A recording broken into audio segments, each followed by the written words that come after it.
Historic change is about to happen in our area as one man is set to leave his post as top cop, a position he's held for more than a decade. And whether you live in Clay County or not, Sheriff Rick Beseler has made headlines where you live. He has led his deputies and community through some of the most tragic and trying times in his 3 terms in elected office, standing before all of us with pride, passion, and hope.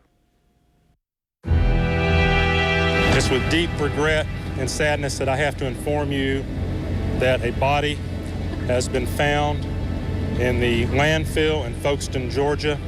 The body appears to be that of a small child. The rape and murder of 7-year-old Summer Thompson captured the national spotlight. It was the hardest phone call that I've ever had to make in my life, and I hope I never have to make another one like that. The sheriff, strong but heartbroken, with his drive to find justice obvious, and years of searching and investigating leading to a conviction. Detective David White, one of his own, gunned down in a raid on a meth house. Tonight, Clay County and indeed our nation has lost one of its finest sons. An officer was killed in the line of duty tonight, one of the first in almost 40 years in Clay County. The officers were here doing their job. Consistently consoling his community and honoring a life lost in the line of duty while bringing justice to the family Detective White left behind. An unbelievably nice individual that we will sorely miss. Tragedy starting at a salon, leading to a manhunt and ending with 3 innocent lives taken in Green Cove Springs. Family, friends, strangers, distraught, standing beside them in prayer, comforting this tight-knit community. When something like this happens, it really, when you know the victims and you know the people involved, it makes it a lot harder. Let's give Clay County's newest deputy a big round of applause. And while taking on crime was the sheriff's constant job. Jacob, it's my honor to welcome you as a new junior sergeant, Snowden, to our law enforcement family. Congratulations. He made sure to make a difference where it mattered most, even calling in the help of Santa himself. You can't be a good K-9 officer without a K-9 partner. So allow me to introduce K-9 Hope to you, sir. Just a few pages from a long legacy for Sheriff Rick Beseler and his impact in Clay County and beyond. At midnight, January 2nd, Sheriff Beseler officially puts down the badge, and Sheriff-elect Darrell Daniels will take over the watch. Tonight, Joy Purdy goes beyond the uniform and to the next page. This retiring sheriff will write, "We meet the farm boy, the lover of trains, and the family man." Well, I won't miss the phone calls in the middle of the night. Sheriff Rick Beseler's wife, Joan, can't help but smile, looking ahead to the new future she has with her husband of 35 years. I never really wanted him to be in politics, but I knew he'd be a good man for it. So I kind of let the state have him for a while, but now I want him all to myself.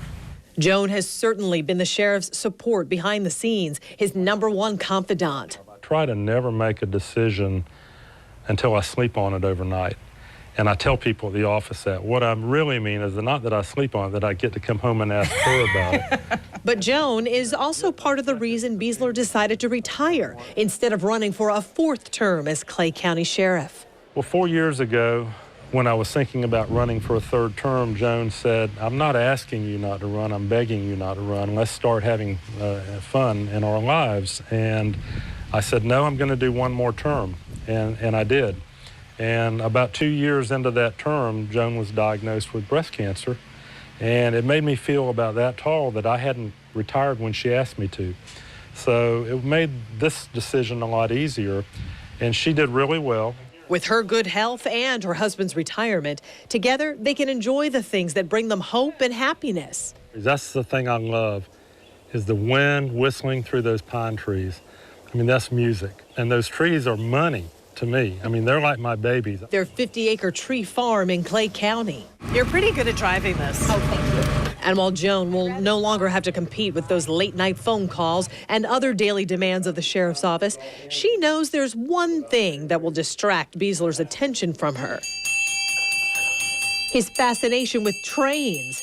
This is Beseler's bright purple and yellow rail car, which he's driven all over the country. I keep this motor car in tip-top shape because you don't want to be 30 miles down a rail line and have it break down. Beseler's grandfather worked for the Atlantic Coastline Railroad, colored purple and yellow, fueling the sheriff's love of trains.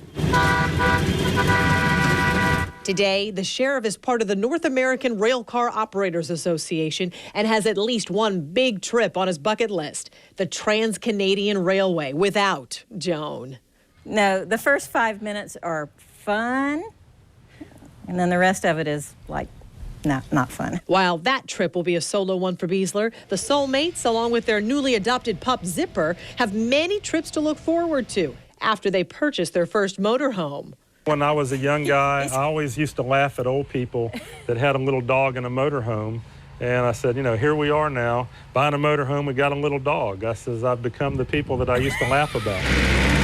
While Sheriff Beseler's looking forward to his new life, he says it won't be easy making the transition. I will be honest with you. Ever since I was 19 years old, I've gotten up every morning and put on a badge and a gun and gone to work. And, you know, it's going to be tough, you know, on January the 3rd to get up and not have to do that. But on the other side, it's going to be fun, too. But at the same time, he's proud of the sheriff he became and the legacy he leaves behind. A sheriff's office is the epitome of power, and you don't want to abuse it. And you want to let people know that you're honest and that you are holding that office in public trust for them. And I think that's the greatest accomplishment, is knowing that the public trusts us and that we've restored their faith in this agency and leaving it in a good place. That's why it's time to go out when you're on top. And Sheriff Beseler going out for a higher calling, if you will, because together, Sheriff Beseler and his wife Joan have 3 children, 4 grandchildren, 2 of his children currently working in law enforcement. Now, Sheriff Beseler's own career protecting and serving began well before he was first elected as Clay County Sheriff in 2004. Right now on news4jax.com, you'll find a slideshow taking you through his career in Northeast Florida that began in 1973 with the Green Cove Springs Police Department. You'll also find newspaper articles, photos, and our full interview with the sheriff and his wife. Just look for this story on the homepage, news4jax.com.